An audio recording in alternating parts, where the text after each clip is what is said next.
Yukarı Tokyo Garaj'dan hepinize tekrar merhaba. Nasılsınız? İyisiniz inşallah. Ben çok iyiyim. Bugün efsane bir otomobile değiniyoruz. Yasaklı otomobil diye bilinen yani Skyline GT-R ama özellikle R34. Yani bunca hazırlık yaptığıma göre gerçekten kıymetli bir otomobil olmalı. Tabii bugün bahsedeceğim konu şöyle. Skyline GT-R üzerine çok fazla konu, çok fazla video döndü. Onların üzerinden geçmeye gerek yok ama bugün daha çok yeni bilgiler, bilinmeyen bir takım özellikler ve neden bu kadar kıymetli olduğuna yöneleceğiz. Tabii bir misafirim daha var. Evet, tam. Şu an kendisini görmüyorsunuz ama sesini duyuyoruz. Merhabalar. Merhaba. Özlediniz mi sesimi?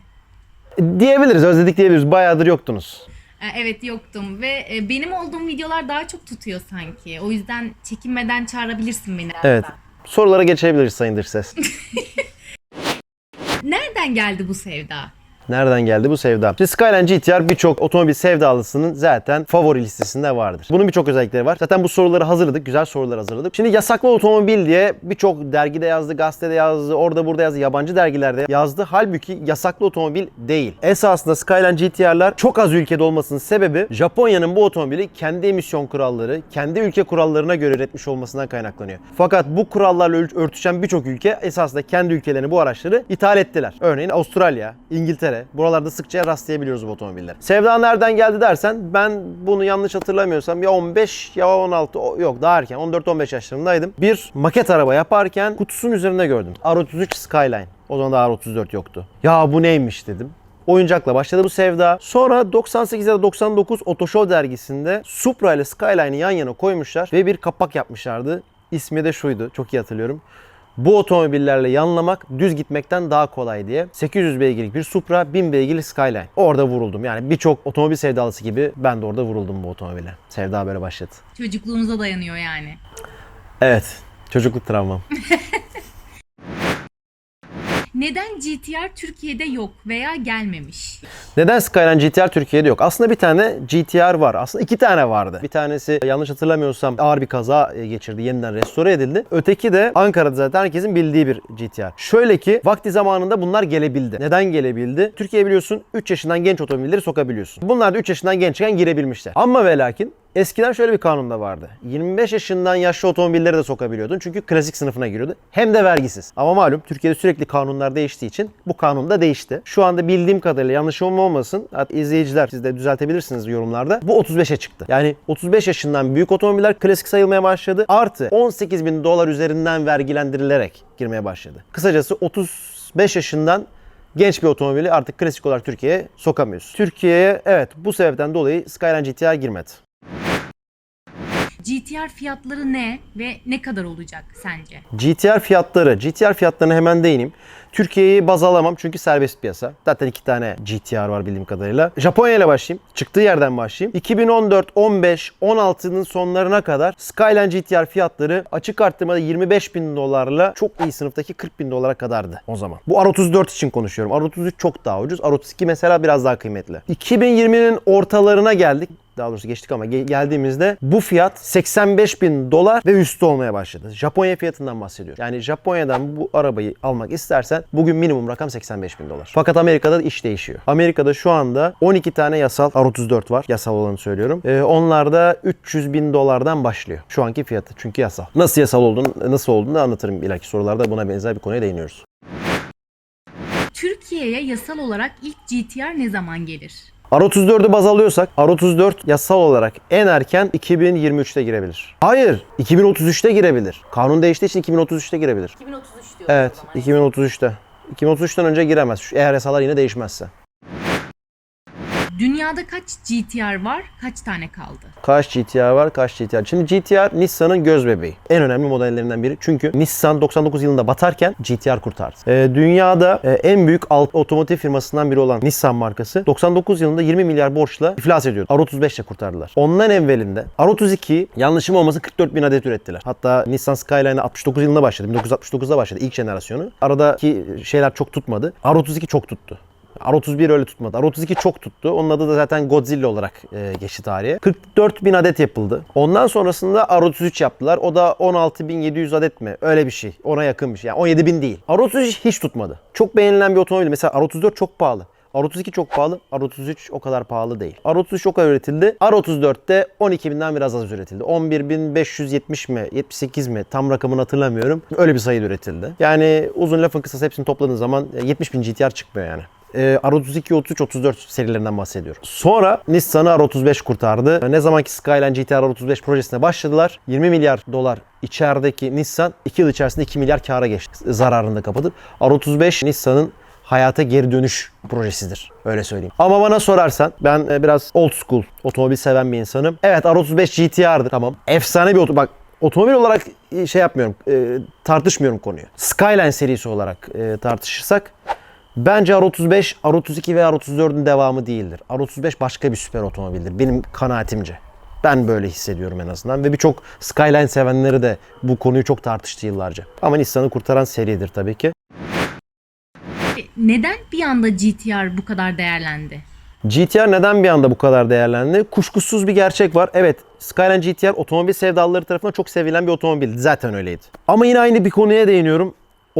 Yani modifikasyon ve Japon otomobil diyeyim özellikle. Bu sektörleri en çok etkileyen bir gerçek var. Fast and the Furious. Hızlı ve Öfkeli filmi. İkinci serisinde R34'e çok yöneldiler. Rahmetli Paul Walker. Onun mesela piyasada etkisi çok büyüktür. Onlar yasal olarak mesela getirdikleri Skyline'lar var. Dolayısıyla otomobil sevdaları R34'ü daha fazla keşfetmeye başladılar. Vay, böyle bir otomobil varmış falan filan diye. Ama neden değerlendi? Şimdi Amerika'ya 2023 itibariyle R34'ler yasal olarak girebilecek. Ne yapıyor Amerika? Şu anda topluyor. En çok alımı Amerika yapıyor şu anda. Para var. Amerika'da çok para var. Amerika çok otomobil sevdalısı bir ülke. Türkiye'de çok sever ama Amerika gibi değildir. Yani Amerika'da otomobil pazarı inanılmaz bir yerde yani. Dolayısıyla alıyorlar, satın alıyorlar.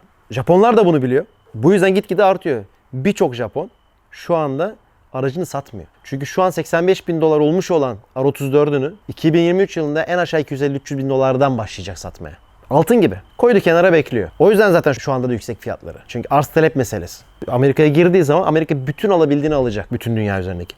Şimdi biraz önce verdiğim rakam. Neden bu kadar kıymetli dedin? R34 11.500 küsur adet var dedim ya. %20'si bunun patladı, kırıldı, çatladı, jilete döndü. %10'u yarış arabasına çevrildi. %10-15'ini zaten koleksiyonerler aldı, koydu garajlarına. Kaldı geriye 6.000-7.000 adet. Şimdi 6.000-7.000 tane Skyline GT-R'ı dünyadaki bütün GT-R sevdalılarına satacaksın. 6.000-7.000 tanesini. Ne olmasını bekliyorsun fiyatın? Bugün Türkiye girişi olsa Skyline GT-R'ın fiyatı, ben net söylüyorum, 1 milyon dolardan başlar. Veren de çıkar. Yani 1 milyon başlar demiyorum ama 1 milyon dolar veren çıkar. Çünkü yok. 5 sene sonra hiç bulamayacaksın. Haliyle şu anda bazı yatırımcılar mesela Japonya'da alıyorlar. Alıyor, koyuyor kenara. Yani Skyline GT-R bu kadar kıymetli bir otomobil.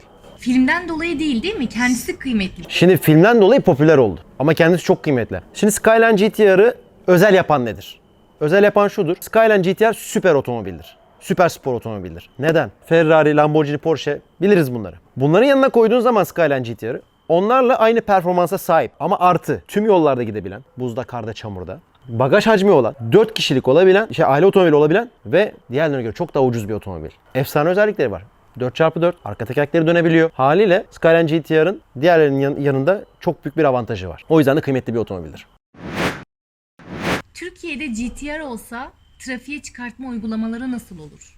Türkiye'de Skyline GT-R olsa, Türkiye'de şöyle bir kanun var. Emisyon kurallarına uyması gerekiyor. Ona göre gerekli bir takım değişiklikler yapılması lazım. Amerika'da bunu şart koştu mesela. Zamanında yasal girenler için. Onu anlatacağım nasıl olduğunu. Bir de kesinlikle soldan direksiyon olma zorunluluğu var. Yanlış hatırlamıyorsam ya 2008 ya 2011. Hangi yılla geldiğini hatırlamıyorum. O iki rakam kalmış aklımda. Bunlardan bir tanesinde Türkiye'de yine kanunlar değişti. Bu tarihten önce giren otomobiller sağdan direksiyonlu olarak kullanılmaya devam edebiliyor. Ankara'daki R32 GT-R o yüzden yasal olarak muayeneye geçebiliyor. Ama o tarihten itibaren gelmiş diğer otomobiller kesinlikle soldan direksiyonluya dönmek zorunda. Ama ne R32'nin, ne R33'ün, ne de R34'ün soldan versiyonu yok, parçası yok, üretmek zorundasın. Yani buna custom, kısacası özel iş yapmak gerekiyor. Masraflı bir iş, Ar-Ge'si gereken, araştırılması gereken bir iş. Zamanında da muhtemelen bu otomobilin soldan direksiyonlusu olmadığı için rağbet görmedi. Yani özel olarak birileri getirtebilirdi.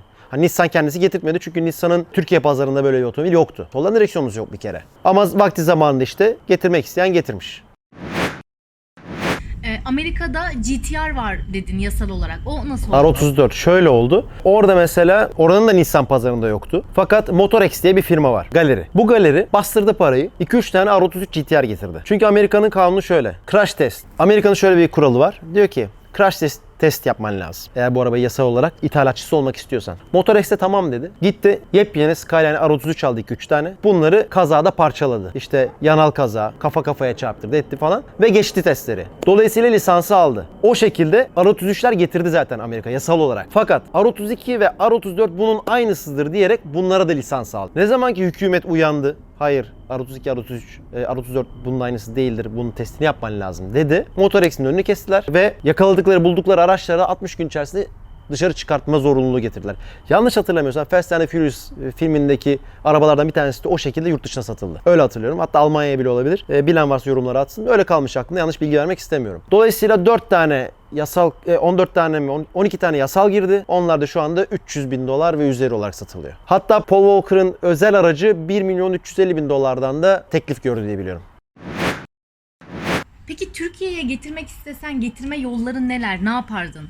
Türkiye'ye getirme yollarını herhalde en çok araştırmış 2-3 kişiden biriyimdir bu ülkede. İnanılmaz sevdalısıyım ben de. Yani duvarımda bile var. Çok var böyle R34 sevdalısı. Birkaç yol var. Türkiye 2 tane R34 daha önce girdi ama triptik. Triptik nasıl oluyor? Bunu sadece yurt dışında yaşayan, senenin 6 ayını yurt dışında geçiren vatandaşlar sokabiliyor. Sen firma sahibisindir. Almanya'da yaşıyorsundur. Alman vatandaşlığın da vardır ama 6 ay orada kalıyorsundur. O zaman o arabayı alıp buraya gelebiliyorsun. 2 sene burada tutabiliyorsun, kullanıyorsun çıkartmak şartıyla. Bir diğer alternatif atakhanesiyle getirebilirsin yarış aracı olarak. Ama onu da yarış için kullanırsın. Gümrük için bir takım alanlar var. Serbest bölgeler var. Oraya belli tarihlerde teslim edersin. Yarışta geri kullanırsın ama plaka çıkartamaz. Şimdi bütün bunları araştırdım. Zamanı da gelmedi. Geriye sadece bir şık kalıyor. Bir şık da şöyle. Gümrüğe terk edilmiş bir aracı alabilirsin. O zaman bunun matematiğini yapalım. Şimdi bugün diyelim sen $100.000 karşılığında bir R34 GTR'ı, vasat bir GTR'ı Türkiye'ye getirdin. Getirebilirsin. Ha bir şey daha var. Yabancı bir vatandaşla evlenirsin. Bir Rus, bir Alman veya bir başka. O gelir sana vekaletname verir. Öyle o şekilde kullanabilirsin. Ama kardeşinin üzerinden kullanamıyorsun. Sadece eşinin arabasını kullanabiliyorsun. Geriye tek bir alternatif kalıyor işte gümrük. O da şöyle matematiği yapıyorduk. $100.000 sen arabayı mal ettin getirdin. Gümrüğe de terk ettin. Açık arttırmaya çıkacak ve satın alacaksın. Bu duyulmayacak mı? Bu kadar ağır Skyline GTR sevdalısı varken o araba için inanılmaz bir açık arttırmaya girmeyecek mi? Haliyle senin şunun hesabını yapman lazım. $100.000 artı Türkiye'de ben açık arttırmada ne kadar savaş verebilirim? Bugün bir Supra ki 9 tane var Türkiye'de 800.000 TL'den başlıyor ve gidiyor. 1,5 milyona kadar. R34 hiç yok. R34 olursa sen düşün. Peki bu muhteşem arabayı hiç kullandın mı? Evet, R34 2 sefer kullanma şansım oldu. Bir tanesi Dubai'de, bir tanesi Kıbrıs'ta. Çok delisi olduğum için sırf otomobili görmek üzere oradaki otomobil müzesini ziyarete gittim. Dubai'de, bu arada Dubai'de bu otomobiller Japonya'dan daha ucuz. Çünkü Dubai'de bir miktar var R34. İnsanlar hevesini almış ve orada çok daha ucuza bulunuyor. 2019 senesinde son Dubai ziyaretimde $38.000 orada bir R34 gördüm. Hatta videosunu çektim. Onu da paylaşırım. Gördüm, dokundum. Başka bir otomobil. Tabii sağdan direksiyon olunca böyle bir yadırgıyorsun ama çok keyifli. Bu arada tabii R34 sahibi arkadaşlarım var. Buradan Almanya'dan Feridun'a selam olsun. Bir de Japonya'da Faruk var. Faruk'la da çok iyi iletişimimiz var. Ondan da bir takım bilgi alışverişleri yapıyoruz. O da ikinci GTR'ını aldı. Hayırlı olsun. Ve Türkiye'den de çok takipçisi var onun. Çok sevilen bir R34 sahibi arkadaşımız. İkisine buna selam olsun. Başka bir şey ya. R34 başka bir şey. Ama bu konularda gelecek güzel bir sürprizim var. İpucu. Valla şu anda bile birçok R34 GTR seveninin bilmediği bilgiler paylaştığımı düşünüyorum. Daha da bilmedikleri var bence. Vay be, bekliyoruz o zaman. Yine ben gelirim herhalde, çağırırsın beni. Valla senin sesin etki ederse video neden olmasın? Ya bakalım. Bakalım göreceğiz. GTR nedir GTR? Gitar. GTR. GTR'ın açılımı Gran Turismo, Gran Turismo Racing falan. sallayamadım. GTR'ın açıklaması nedir? Evet aşağı yorumlara bırakın. GTR'ın açılımı nedir? Evet. Evet Google'dan nereden bilecekler o zaman? Bir şey yapacaklar yani. Bu tişörtleri takip edin. Bunda bandit tasarım yaptı. Sormayın. Bandit tasarımı takip edin. Hep soruyorsunuz tişörtleri nereden yazıyorum zaten. Evet. Ya sen niye söylüyorsun ya? Söylemiyorsun. Niye söylüyorsun? Ben söylemeyeceğim. Takip edin diyorum sen söylüyorsun. İyi hadi. Benden bu kadar. Görüşürüz.